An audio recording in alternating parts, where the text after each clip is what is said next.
ஆண்டவராகிய கர்த்தருக்கு ஸ்தோத்திரம். பாடத்தின் தலைப்பு இறைவனின் படைப்பு. நோக்கம் இறைவன் உலகத்தை எப்படி படைத்தார் என்பதை செய்முறையோடு கற்றுக்கொள்ளுதல். பரிசுத்த வேதகாம பகுதி ஆதியாகமம் முதல் அதிகாரம் 1-19 வசனம் வரை. பாடத்தின் சுருக்கமும் வண்ணப்படங்களின் விளக்கமும். ஆதி நாட்களில் தேவன் தன்னிலிருந்து தன் வல்லமையால் வாயுக்கள், தனிமங்கள், கனிமங்களால் அண்டம் முழுவதும் நிரப்பினர். தேவன் வானத்தையும் பூமியையும் சிருஷ்டிக்க விரும்பினார். வானமும் பூமியும் ஒருசேர உருவாகின. தேவனே உண்டாக்கினார். உண்டான பூமியானது காற்று, தண்ணீர், மலைகள், நிலம், எரிநிலை, குழம்பு என்று தனித்தனியாக தேவையான அளவு பூமி பிரிந்து உண்டகமால் எல்லாம் ஒழுங்கில்லமால் சேர்ந்து காணப்பட்டது. தாவரங்களும் நீர் மற்றும் நிலத்தில் வாழும் உயிர்களும் நம்மை போன்ற மனிதர்களும் இல்லாமல் பூமி வெறுமையாய் இருந்தது. தேவனால் உண்டான ஒழுங்கில்லாத பூமியை ஒழுங்குபடுத்த தேவன் விரும்பினார். பூமியானது தண்ணீரால் நிரம்பியிருந்தது. அதை பார்ப்பதற்கு கருமையான இருளாக இருந்தது. நீங்கள் எப்போதாவது ஆழமான கிணற்றிலுள்ள தண்ணீரை பார்த்தது இருளாக இருந்தது என்று கவனித்தீர்களா? தேவன் பூமியின் மீது வெளிச்சம் உண்டாகக்கடவது என்றார். உடனே வெளிச்சம் பூமியின் மையத்திலிருந்து எரிநிலை குழம்பு புறப்பட்டு வந்து ஒழுங்கற்ற பூமியின் மலைகளின் மீது தண்ணீரின் கீழே தனது அதிக வெளிச்சத்தை பூமி முழுவதும் பிரகாசித்தது.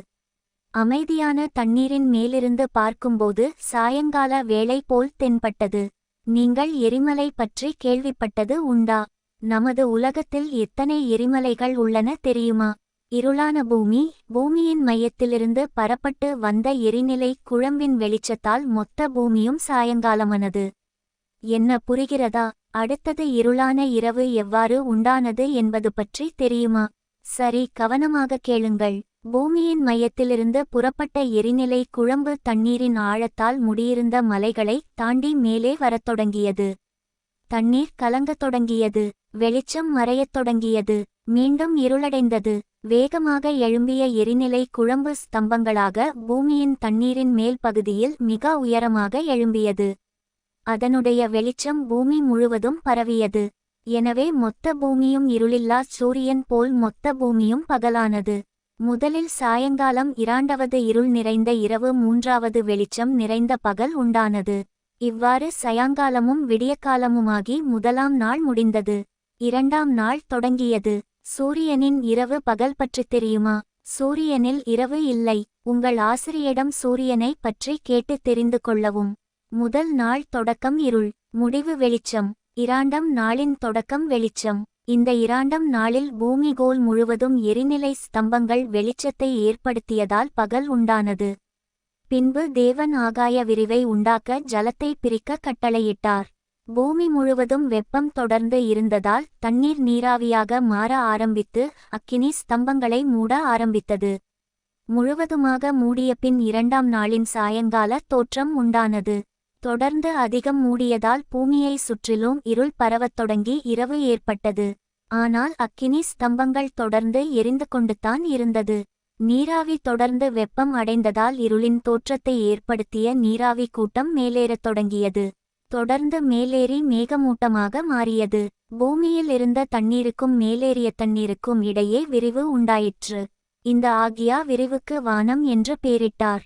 பூமியில் உள்ள தண்ணீருக்கு மேலாக சற்று வேகம் குறைய அந்த அக்கினி ஸ்தம்பங்கள் தொடர்ந்து எரிந்து வெளிச்சத்தை தந்து கொண்டிருந்தது.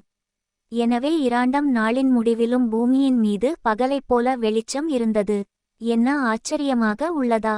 தேவன் ஆகியா விரிவை உண்டாக்கியதான் மூலம் இரண்டாம் நாள் சாயங்காலத்தையும் இரவையும் இரண்டாம் நாளின் முடிவில் வெளிச்சத்தையும் எப்படி உண்டாக்கினார் என்பதை அறிந்து கொண்டீர்களா? இயேசு கிறிஸ்துவை மகிமைப்படுத்துங்கள்.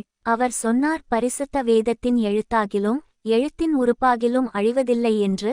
அவர் சொன்னது சரிதானே?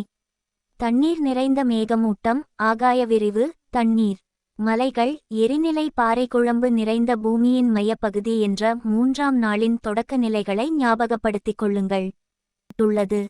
மேலும் அறிந்த வேதத்தில் அறியாத சத்தியங்களை அறிய 8344636910 என்ற எண்ணுக்கு வாட்ஸ்ஆப் அனுப்புங்கள். நன்றி.